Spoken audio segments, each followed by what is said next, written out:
Hello, my name is Jennifer Shimada, and I am the Library Director here at Relay. Today, I'm going to talk about how to find research for your edTPA commentary. But first, just a quick introduction to the Relay Library. The Relay Library is primarily online, has access to over 200,000 books online, as well as articles, videos, education news, curriculum resources, and a whole lot more. You can find all of this by going to relay.edu/library. And today I'm going to talk about how to find articles specifically, but just wanted to let you know that there is a wealth of resources out there that you can use for your professional development or for your classroom. So again, today we're going to talk about how do you identify strong research sources in the Relay Library and integrate them into your edTPA. The edTPA believes that successful teachers consider research and theory about how students learn. Several of the rubrics, one for each of the tasks, asks you to make a connection to research and or theory in order to get a 3, 4, or 5. So how do you do that? There are 3 steps. First, you want to identify the teaching strategies that you're using. Second, you want to figure out what research supports those strategies. And third, you want to integrate the research into your edTPA commentary. Note that when you're actually teaching, what you probably want to do is figure out what the research says before you decide to implement the teaching strategies. Figure out what does the research say about teaching English language learners, and then use that to inform your teaching. For the purposes of the edTPA, since you've already started working on it and have already identified your teaching strategies, you're going to do that backwards and figure out what research supports those strategies. But just know that I encourage you in real life to do research and theory to improve your teaching as much as possible, and then use that to inform your teaching. So, step 1, identify your teaching strategies. What strategies do you use when thinking about curriculum, instruction, and assessment? There are a few of them on the screen. You have likely already integrated some of those into your edTPA so far. Once you think about your teaching strategies, figure out what research supports those strategies.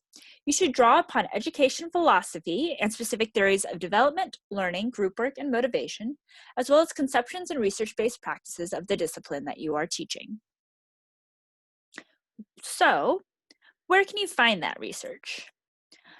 First, Relay has created a bibliography of the key readings for each of your courses. So you can use the research that you've already read for your classes in your edTPA. So if I was writing about how I planned a lesson and made sure that it was standards aligned and developed a lesson aligned to an objective, I might refer to the key readings that we talked about in the Introduction to Lesson Planning session, which are listed on the screen and in that bibliography. But what do you do if you want to talk about teaching strategies that were not ones that you read research and theory for in your classes at Relay? Well, you can look at Google or library databases to find that research and theory. Google is great if you just need to verify a quick fact or if you're looking to get a general introduction to a topic. You can use Google quite a bit to find summaries of research and theory, but you probably won't find the actual articles, the actual research articles or the actual theory articles by scholars in Google. You can find that in library databases. Library databases are the places where you can find published books, articles, and videos and read them online for free. It is great when you want to find that vetted scholarly research or if you want to do a more focused search. At Relay, you can access the library by going to relay.edu/library, entering in your search terms, and clicking search. You can also access it by visiting Lib101 on Canvas, and you'll see a search box there. Where you can also enter in your search terms and click search. Either way, once you enter your search terms, you will get to a page that looks a lot like this. There are a few filters that I want to call out. First, full text online. If you click that, it will ensure that you are only searching research or articles that you can access immediately online. Otherwise, you might get some articles that you have to request or some books that we have in the New York office in the physical library that you would have to wait to have mailed to you. Second, I suggest that you click off scholarly and peer-reviewed. That ensures that you are finding only research articles that have been vetted by scholars in the field. And so they're not just news articles, for example, that are less scholarly. I also recommend that you narrow your search to journal articles. Books are long and take a lot longer to read, and also are going to be less targeted to specific teaching strategies and are going to be more broad in scope.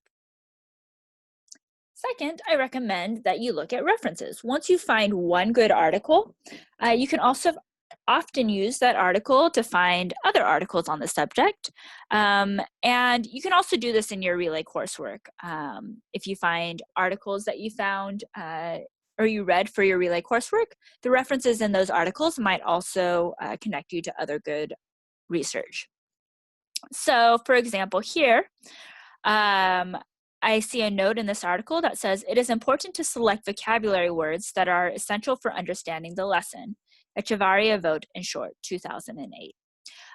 Note that in this case, it is Echevarria Vogt in Short that is providing the justification for selecting vocabulary words that are essential for understanding the lesson. And this article by Rhonda Miller, Contextualizing Instruction for English Language Learners, is referring to that older article. So I probably want to cite the original research in my edTPA. So I'm going to go look over at the references and see that Echevarria Vogt and Short wrote Making Content Comprehensible for English Language Learners, the SciET model. So that is the book that I'm going to want to read and cite as justification for selecting vocabulary words for English language learners. So once I've identified my teaching strategies and found research to back up those theories, I want to integrate the research into my commentary. The edTPA warns that you should not merely name drop or describe a concept without making an explicit and well-developed connection between the theory of research and your plans for instruction. So here are a couple of example sentence stems that will help you do that. Research by these authors suggests to do this. With this in mind, here's how I implemented it in my classroom. Or the decision to do this in my classroom was informed by this research. Make sure your justification centers on instructional choices that moves the learner toward meeting the lesson objectives. So again, you should name the strategy, explain why you selected the strategy, citing research and/or your knowledge of your students, and describe exactly how you use that strategy in your classroom. Let's look at a couple of examples. Here, the strategy is visual anchors. The research is Echevarria Vogt and Short. And the teacher used it in the classroom by creating a chart. So go ahead and pause the video here and read the full example.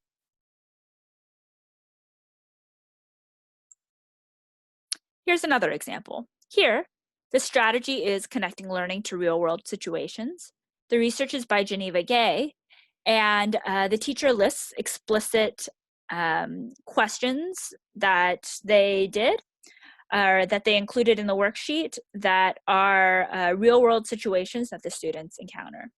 So again, take a moment here to pause this video and read the example.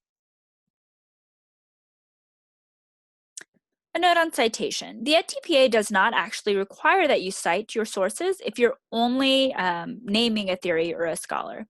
If you are quoting an author or using materials developed by others, then you should include a citation to make it clear that that is not your words or your work. When you do provide a citation, the edTPA does not require that you follow a specific citation style. So you can use MLA or APA or Chicago or anything else as long as it is consistent. At Relay, we use APA, and so there is an APA citation guide in Lib 101 if you want to use that. So again, to summarize, how do you use research and theory on the edTPA? First, identify your teaching strategies. Second, figure out what research supports those teaching strategies. And finally, integrate the research into your edTPA commentary. If you have more questions about using the library, Lib 101 has 24/7 information on how to use the library. You can also email library@relay.edu if you have questions about using the library or if you need help finding research and theory. There's also a 24/7 chat service linked to at the bottom of the library search, and that will give you access to librarians at any hour of the day who can help you with your research. And finally, and just for fun, you can follow Relay Library at Twitter, Tumblr, and Facebook for recommendations on books to read, announcements about the library, and all sorts of other things like that.